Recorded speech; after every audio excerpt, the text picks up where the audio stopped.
Hello guys, what is up? This is Sushant, two wheels only.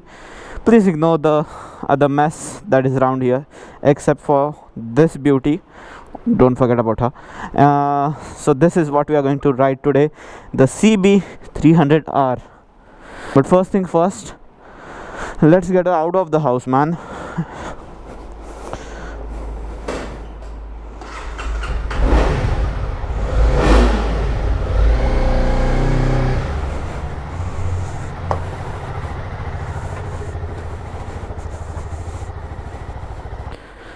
Okay, since we have some time on our hand, let's stop and stare at this motorcycle for a bit. The first thing that you are gonna notice is this retro looking headlight, which in fact is not that retro.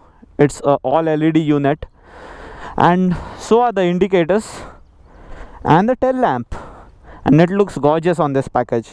The tank is shaped really well. The suspension up front is from Showa. It is a USD unit, and I think the suspension setup is 7-step adjustable. It means that you can tune it according to your weight. Just get it to your local mechanic. Also, another thing that I would like to add on is the seat. Even though it's too soft, the pillion seat is too small for someone as big as me, but for someone as little as this guy, it will be very comfortable. And another thing, this engine block, it's the same one as CBR250. I think this is just bored up and it has gone up to 286 cc, so that makes a little bit more power than the CBR250. But on the flip side, this bike weighs a lot less than CBR250, so that gives it a huge advantage. Anyway, let's get riding, and we'll come to know slowly, little by little, whether this bike is worth the price tag that it's selling for. Okay, as soon as we start riding, what I notice is the good build quality, and that is clearly visible in the mirrors of this motorcycle. The mirrors are good. You get a good view of the person who is riding in behind you. The tank is good. It feels so huge from this portion forward. But then again, when you look at the speedometer, it is like loaded. It is loaded with features. It even has a lap timer, for God's sake, but yet missed out on small features like gear shift indicator. Also, there's no side stand indicator for this motorcycle. I don't know why. That should have been an absolute necessity. But this is a good plush cluster which is visible even in the broad daylight. I rode it yesterday in the afternoon and I had no problems regarding visibility. A sweet little RPM meter. It shows your speed, the fuel, engine heat, trip. It also shows you the live average. So there's a lot of things on this instrument cluster. Even though this is just 30 bhp, it doesn't feel like it's just 30 bhp while riding. There's a little bit of punch to it, but it's not as much as the Duke 390s or even the Duke 200s or 250s for that matter. But it is the smooth, comfortable punch that you get while riding this motorcycle. You don't feel intimidated by it, but you kind of embrace into it. Also, since this motorcycle does not have a slipper clutch, you have to rev match while downshifting. The handling on the other side is very plush. You can counter steer very easily on this motorcycle. The feedback on the front, it's amazing. This bike, it has a European spec instrument cluster, so which means that you have your horn up here and indicator down there. So me being an Indian who is not used to this kind of instrument cluster setup, I end up pressing the horn while changing lanes. I don't give an indicator towards the right. I press my horn a couple of times, so that's a bit awkward for me. Another thing on this speedometer is it has this gear shift indicator, so it lights up and then it stays constant there, which means that you have to shift to the upper gear. So riding this a bit more has made me realize that this bike is too small for me, and so are most of the bikes. This bike is perfect for a rider who is like 5 feet 5 inches, 5 feet 7 inches, 5 feet 9 inches. but for someone like me who is as tall as 6 feet, more than 6 feet, this bike might feel a little bit too small for you. There's a lot of wind hitting you on your face, so that makes it a bit difficult for you to ride on high speeds. The comfortable touring speed, cruising speed on this motorcycle is around 100-120 on the last gear, and it's very smooth, it's very nimble, it's very comfortable. There are no vibrations on the handlebar or on the foot pegs, except for when you rev it really hard above 8000 rpm, 9000 rpm, and that's where when the vibration starts to creep in, but the vibrations are not a lot. Another thing, this bike has excellent brakes. The brakes, I think they are from Nissan. There's a dual channel ABS. The calipers are pedal discs, and I think the pedal discs are there for better heat dissipation. Since we are stopping to refuel, let me give you a rough idea of the fuel economy that this motorcycle gets. So in the city you are going to get anywhere between 25 and 30, and on the highway you will get around 30 to 32 kilometers per liter. I'd like to talk a bit on the tires. The tires are fantastic. These are Michelin Pilot Street radials, and these last for around 25,000 kilometers, so they are good. Also, the knob to open the rear seat, it's below the tail light, so that's a weird placement. Since there is no side stand indicator, you can start this motorcycle while the side stand is out. So let's give you a little bit of the exhaust note.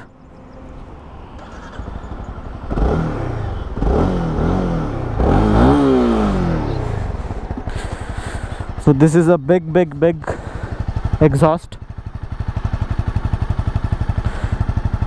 It has a silent idling.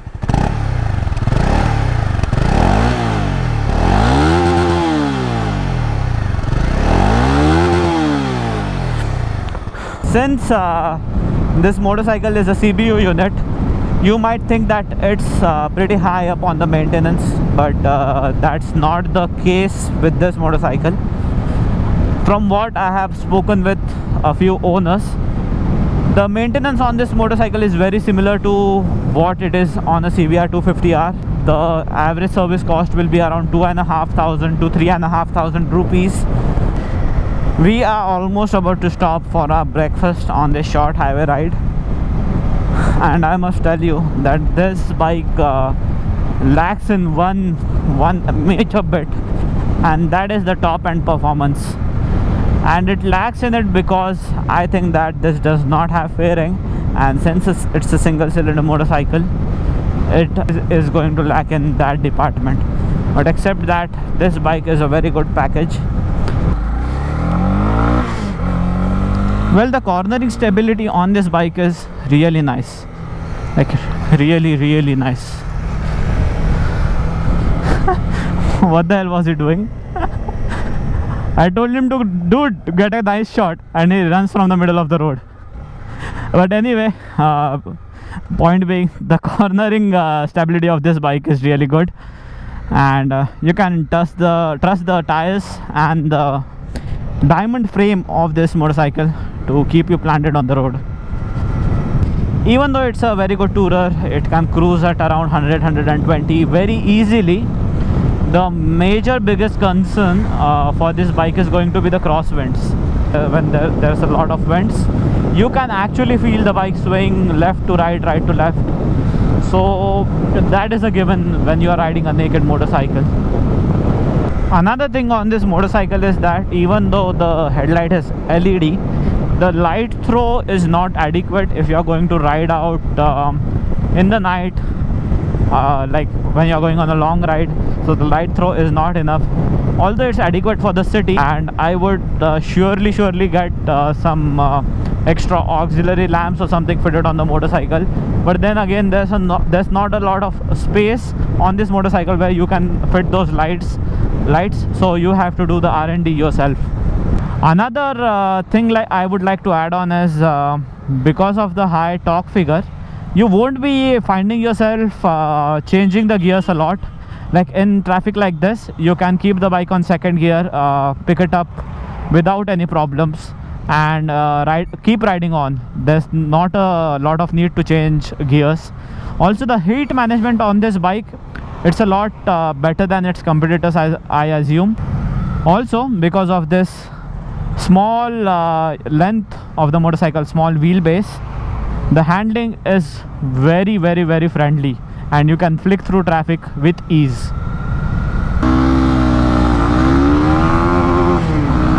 First gear red lines at around 55, 56. Third gear red lines at around 113.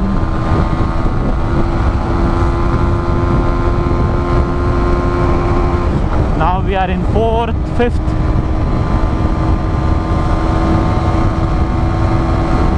Fifth gear goes to 152, 153. Now I put sixth.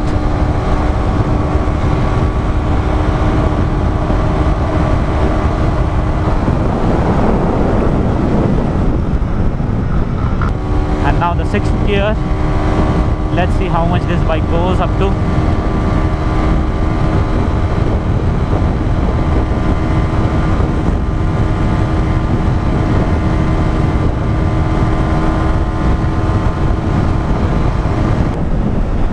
So that was it, the top speed. It goes up to 163, 164, and it doesn't go beyond that. So the verdict, is this bike worth the price that it's being sold on? It's a good load of money, 3 lakh rupees on road. That's a huge amount. What I would suggest is, if you are a rider who is riding a 150cc bike, like you are upgrading from a 150cc bike, R15, Dazzler, Yamaha, Pulsar, Unicorn, Gixxer, this is the perfect bike for you instead of going for the 390, because this doesn't have the outrageous power of the Duke 390, yet it is powerful, it is nimble, it is easy to handle, it is not so intimidating. But for the people who already own 200s, 250s, like for example Duke 200, Duke 250, CBR 250, this won't be a sensible upgrade for you, because the power is lacking. I won't lie, it's 30 bhp. If you are already riding a 20-25 bhp motorcycle, you'll get bored of this very soon. So you must think about other motorcycles as your possible upgrade. Maybe the Duke 390, maybe the Enfield 650s in the similar price bracket, or maybe even bigger bikes. But anyway guys, this was it for this video. That's all. A big thanks to the sponsors of this video, that is Liqui, Moly, Maharashtra. Also a big shout out and a big thanks to Pashankar Auto, JM Road, Pune, who provided this bike to me for a couple of days to do these shoots. There's a Comparo video coming up, so stay tuned on this channel. The Comparo video is going to be live soon. So this is me struggling through traffic and signing off. Hope you enjoyed this video. Thank you and bye bye.